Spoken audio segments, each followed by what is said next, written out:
Hey, it's the Sporting Tribune today, and I am so happy to bring in someone who I've worked closely with and still do to this day and bring him inside the Sporting Tribune universe in the Sporting Tribune today.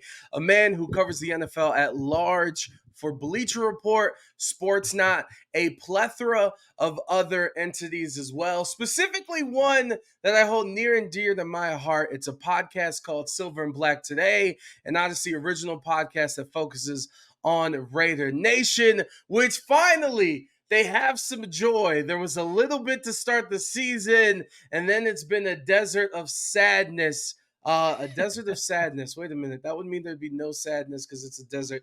Anyway, sometimes I'm not good with my words. Raider Nation is happy. Last Monday night, they pick up the W. Mo, welcome to the Sporting Tribune today. How are you? Doing pretty well at the Raiders W. It's been too long. Been way too long. I know half the fan base wants to tank for Khalid, but we're going to have to pump the brakes on that. We'll talk about that a little later, but good to join you at the Raiders W finally. No, I'm very excited, and since it is your first time here on the Sporting Tribune today, we're gonna just have to talk about some things to get to know you. And for this one, I usually like to go super random, but since you're in Brooklyn right now, and that is where you reside, New York, I need to ask you a question because we just finished a run here in Las Vegas this past week, which I believe I need to go triple check, but I believe it's the first time in ESPN history that ESPN broadcasted from Las Vegas for 5 straight days. It started Saturday with the UFC event, Sunday with the WNBA finals, Monday with Monday Night Football, Tuesday for the Golden Knights season opener as they raised the banner with their Stanley Cup trophy, and then Wednesday for game 2 of the WNBA finals. And it filled my heart with joy because I love to push my agendas, and my agenda is Las Vegas is the sports capital of the world. Since you are in New York, the Mecca, with those 20 professional teams over there, I have to ask Uh-huh. you, how do you feel about that? Hey, respect to Vegas, respect to the landscape and the destination for what it is. But New York is always going to be the Mecca. I mean, once the Knicks win their championship and hang their banner in the modern day, I know you're going to scrunch up your face at that. That was Do an you know? oxymoron phrase you Do, just said. do you know how many people are going to be happy for the Knicks? Can you say that about any other sporting franchise? That the Knicks win, a lot of people would just be happy for the Knicks and not even be fans of the teams. That's how you know your sporting franchise is huge, and the Knicks haven't won very much in my lifetime. So there you go. But shout out to Vegas for they're definitely on the come up. They're definitely on the rise. If there was a most improved player award or a come up player of the year award, it would definitely go to Vegas in terms of sports cities. So wait, so hold on a second. I need your power rankings because I mean, no disrespect. I mean, you could say maybe Dallas, Texas area has a lot of events, but it's New York, LA, and Vegas. Where are you putting it then? New York is number one. It's got to be number one. LA is probably number two, in my opinion. I mean, the Dodgers, I know they're down 0-2 right now, but the Dodgers are another historic franchise. I would put it Vegas in the top five. You didn't mention Chicago, but Chicago still got some, Well, the here's the thing. Cubs, Here's the thing White because Sox, it's not Bulls. just about the regular season though. It's Mhm. like, bruh, the Super Bowl's coming to Vegas, F1's coming to Vegas. All the Pac-12, all the conferences in the West Coast do their conference tournaments here or conference championships in college football. We had the NCAA March Madness. We had the first and second round last year. The women's Final Four is coming. The college football playoff, one of the semifinals, will be in Vegas, I believe, starting next year. And then within 3 years, we're getting like the national championship game itself will be here in Vegas. Boxing, hello, this is what the city was built on. Like a WrestleMania is coming. Like there's not a baseball team might be coming. The NBA tournament is coming. The summer league has been on and popping and has now become like a thing people need to go to every year. Like when you start racking up all these different things, like it's a lot, man. Can Vegas get a basketball team, and then we could talk about top three? Can Vegas get a basketball team? I know it's been talked about, but can we do that? Hold on. An Wait a second. NBA team, an NBA Counterpoint. team, an Counterpoint. NBA team, and then let me They make that might clear, not an have an NBA team. NBA team. They might not have an NBA team, but the in season tournaments coming. I just mentioned summer league, and also the Las Vegas Aces are transforming the sport. Which you're in Brooklyn. I hope that you're going to game 3 or 4 at Barclays if there's any tickets left, because I know they support them heavy. But like they got a transformative WNBA team too for the time being. That's not too bad. They got the greatest women's basketball player on the planet on their squad in Asia Wilson. Like it's not too bad if you're not gonna have an NBA team. And the Lakers were just here, by the way, for their preseason game. Like it's a lot going on. So if the Aces don't win the WNBA Finals, that change anything for you? And at all? No, not No, at but all. just the spectacle of just the fact that they won last year and they're going to be a powerhouse team for the unforeseen future. And they'll be back. And also they've had a lot of injury. The fact that they've done as good as they have with the less players than they had last year is like super remarkable from like a basketball perspective. Um and the momentum and like they'll this is the thing now. And it's cool to like Brooklyn, the New York Liberty and the Aces like we now have the Yankees and Red Sox or the Yankees and Dodgers in terms of like yo, they're here and they're going to spend money to be here and they want to win, which we really haven't had. So it doesn't change much. Although, like, bro, we've had 2 parades back to back. Like, and if we win, it's about to be 3 straight parades. If it wasn't for those damn Raiders, we'd be looking pretty good right now. But listen, I don't want to take up all the time arguing this because we could talk about it for days. These are good problems to have here in Vegas. And before we get to the Raiders, just want to go around the league with you. First question: is San Francisco going to lose a game this year? They're definitely going to lose the game this year. I think we're past the whole undefeated season type of thing. We so happened to the Patriots a long time ago. I just, with the extra game added, it's hard to give your A game or A plus game for 17 games. It's not going to happen. I have San Francisco going to the Super Bowl, so I can definitely see them winning 14 games, but they're going to trip up somewhere. They're going to slip up somewhere. There are injuries. Debo sometimes can't stay healthy. Christian McCaffrey has a past injury history. I know he's balling now, looks like an MVP, but I think they win 14, 15 games. Who is more at fault, Mac Jones, Bill Belichick? Bill Belichick easily. Have you seen the Patriots draft record? They can't draft a wide receiver to save their jobs. I don't remember the last wide receiver the Patriots have drafted and he actually worked out. I look, Mac Jones hasn't been great, but we've seen Mac Jones play at a pretty good level under Josh McDaniels, who was an offensive coordinator in New England. So we've seen decent Mac Jones. There's other reasons why he's taken steps back. Tell me, Adrian, tell me which Patriots wide receiver right now would be a starter on any other team in this league. Okay, Let me know. hold Let on a me know. second. Hold on a second. Hold on a Let me second. know. For 20 years, including with Tom Brady, the only wide receiver that was really of any of any like other than Tom Brady, like his first 2-3 years when he came in for Bledsoe, was Randy Moss. Like, he made Edelman a Hall of Famer. And what's boy that was in Miami too? What's his name? Wes Welker. Yeah, Wes Welker. Like, come on, man. He kind of, you know what I'm saying? Some 7-Eleven employees really had it on and popping. So it's different. But I understand your point. It's just, I don't know, man. It's just weird to me, like the bashing of Bill Belichick when I mean, I don't know, man. I don't think that quarterback's that good.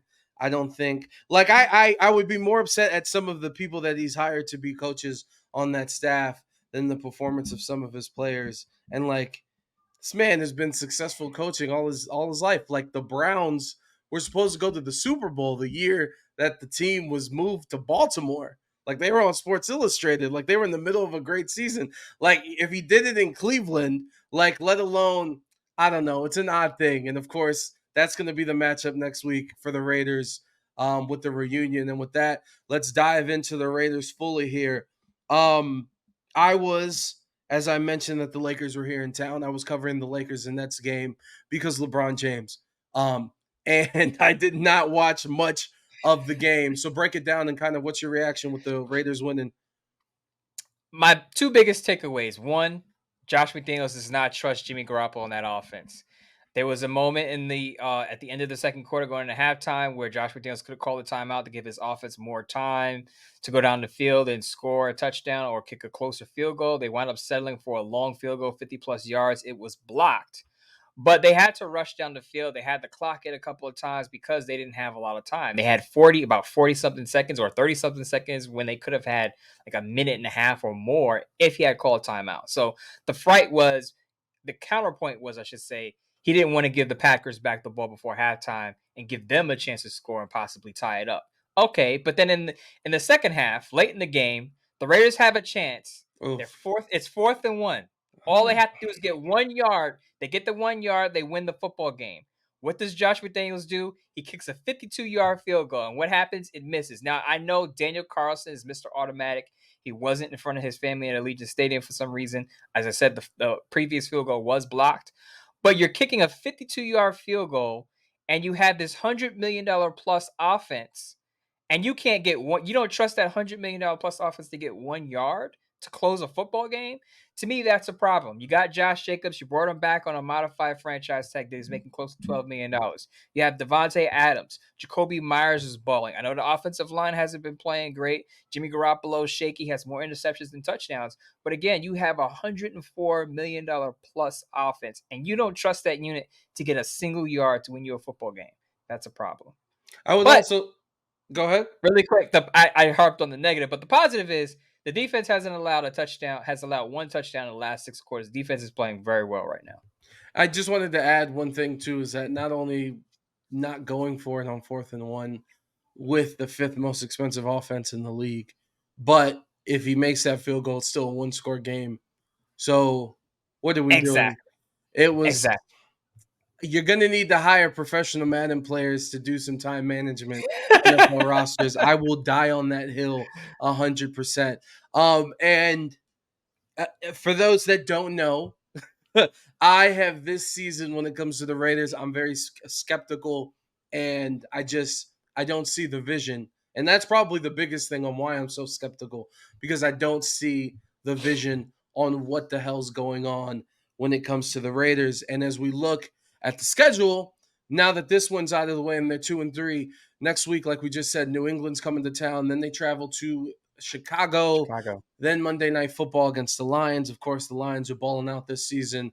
And then the Giants come to town, which, McDaniels and Garoppolo had a moment on the bench, nowhere near as crazy as Brian Dable and Daniel Jones a few weeks ago.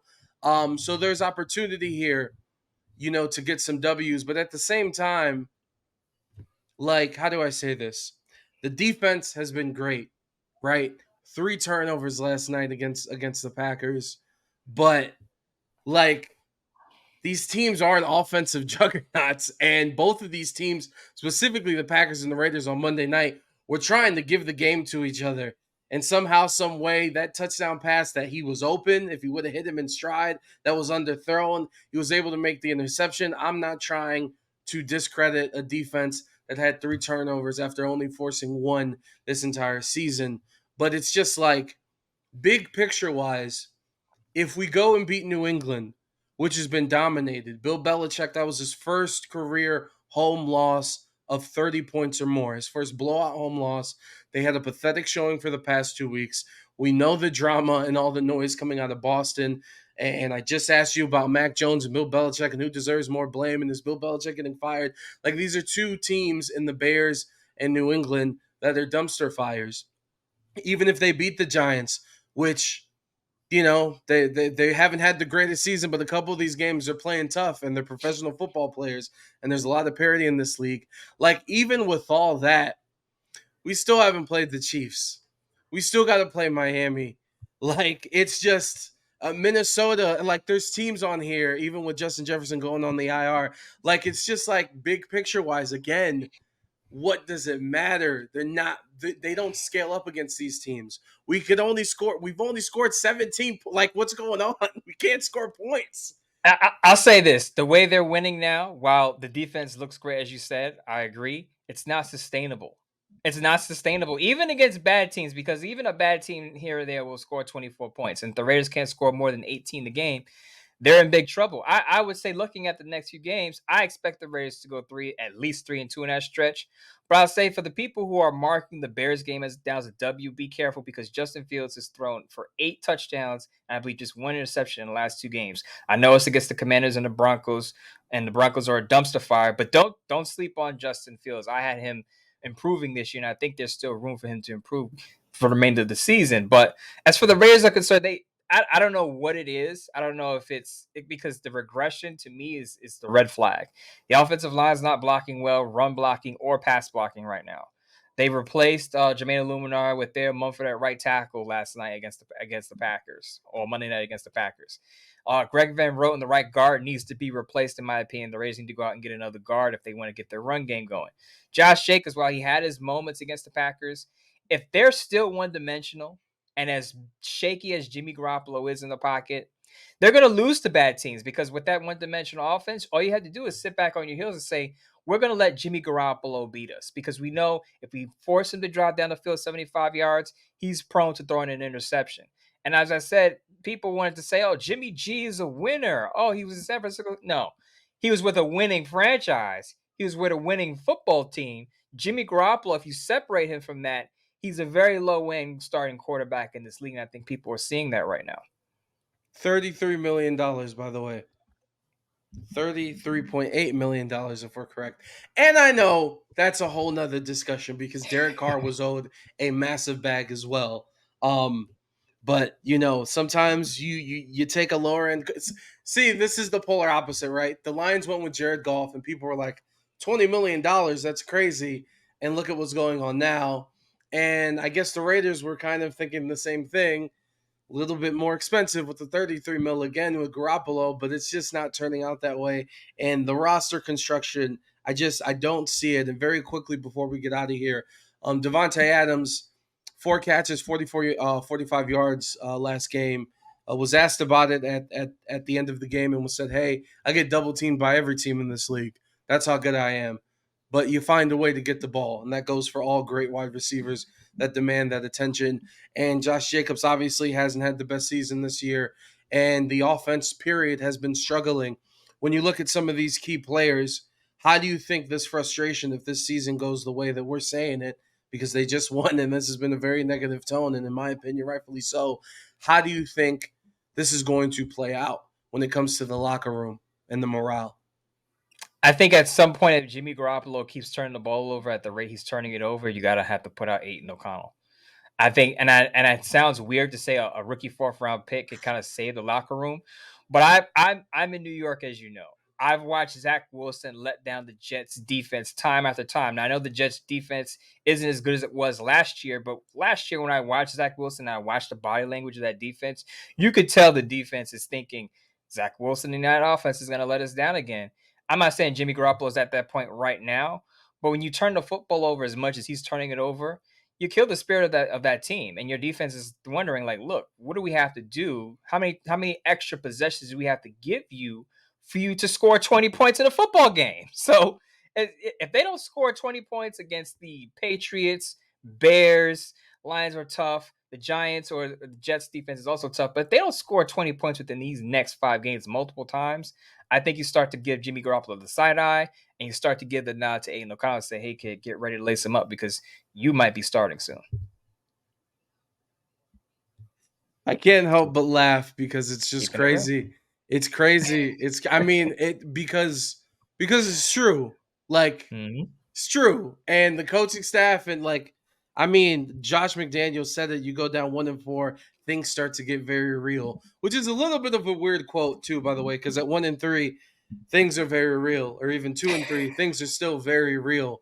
Yes. Especially with some of the frustrations. But for those listening on the radio, we got to pay some bills, but we'll be right back with Mo Moton. And for those still watching here on the Sporting Tribune today, Mo Moton joins us, NFL writer for Bleacher Report, host of Silver and Black Today, an Odyssey original podcast that is fantastic, especially for our Raiders fans to go check that out.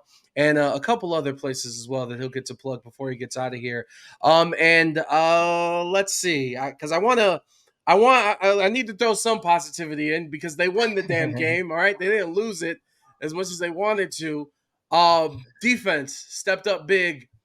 three turnovers. You mentioned it's not really sustainable, but was there any signs of life or things that you can point to be like, okay, maybe Tyree Wilson or somebody? Is there something we can point to be like, okay? Robert Spillane. I gave Robert Spillane a lot of criticism. Now I know his interceptions weren't the most athletic interceptions where he's leaping up to snatch the ball out of a receiver's hands, but he had two picks, and one was straight into his chest. One was off of a tip ball for Marcus Peters. Robert Spillane's been actually pretty decent. I thought he was going to wind up losing his job at some point to Amari Burney, the rookie sixth rounder, but it looks like Robert Spillane is going to be solid next to Divine Diablo. The other thing is Amik Robertson. How could we not? How could we ignore that? We talked about it before. Underthrown ball, but he still made the play. Shortest guy on that defense makes the big play to seal the football game. I had Amik Robertson getting cut in the offseason. Turns out he's still hanging around, still making plays. Just remember, he was a ball hawk at Louisiana Tech, so you start to see a little bit of that. Nate Hobbs wasn't able to play on Monday. Amik Robertson steps in and steps up. But they got to get Max Crosby some help. And I think there was a report from Dan Rossini of the Athletics saying that the Raiders are looking for a pass rusher. If the Raiders can get a decent pass rusher opposite Max Crosby, because Malcolm Kuntz did get nicked up in the game, I think that defense could continue to take steps forward under Patrick Graham. A lot of people wanted Patrick Graham ejected from the D coordinator seat 3-4 games into the season, and it looks like his unit is starting to turn around again. Only one touchdown allowed in the last 6 quarters, and one of that, and some of those quarters was against the Chargers' 7th-ranked scoring offense. I have a question. The Raiders trade for a defense, somebody on that defensive line to bulk it up. What are you willing to give up for that? Because, like, you're patching up a tire that's about to implode. Right or I, wrong? you're absolutely right. The first person that comes to mind is Hunter Renfrow, simply because they're not using him. Hunter Renfrow is getting like one or like 2 targets a game. If you're not going to use him, let him go and give him to a team that could use him and value a wide receiver and hopefully give you a pass rusher in return. The other guy with dangle out there is Jermaine Illuminar. I've been a big supporter of Jermaine Illuminar, but as I said, they basically benched him for Thea Mumford on Monday night. So he could send him somewhere else where a team that needs patchwork help on their offensive line. I know he's had his struggle against the top tier edge rushers recently, but if another team thinks he can maybe play guard or be a better pass protector on the inside and sees value in him, package him with a 3rd-round pick, package Hunter Renfrow with a 3rd-round pick, and maybe you get a decent pass rusher. Maybe somebody like Carl Lawson with the New York Jets, because he's been out of that rotation with their crowded defensive end position. Speaking of the Jets, we'll close out with this one. Again, next week hosting New England. Then they travel to take on the Bears, the Lions. They got the Giants coming to town, and then they make a trip to MetLife to take on those Jets. With that set of games here in the middle of the season, how do you see those playing out for the Raiders? As I said, I think at least they have to go at least 3-2. I mean, the Patriots lifeless. They've been outscored, I think, 72-3 in their last 2 games. Whew. They should beat the Patriots. The Patriots have no offensive life. I know that's funny coming from a guy who covers the Raiders, but the Patriots to me are worse. The Bears could be tricky. The Lions, I don't, to say it, I don't expect the Raiders to compete with the Lions, who are scoring a bunch of points. But the Giants and the Jets. Again, I'm in New York, so I'm watching these teams week to week. The Raiders could beat both those teams. I say 3-2 when it's all said and done. The Jets got heart though, man. Like they got heart. They fought for their coach. They do, but they got Zach Wilson at quarterback. I can't. No. Nah. It's crazy because if you turn on the radio in New York, they're like, hey, we can't. They got Jimmy Garoppolo. Yeah, we can't lose to Jimmy Garoppolo. But that's why they play the games on the field. Before we get out of here, since it is your first time here on the Sporting Tribune today, be sure to get out your plugs.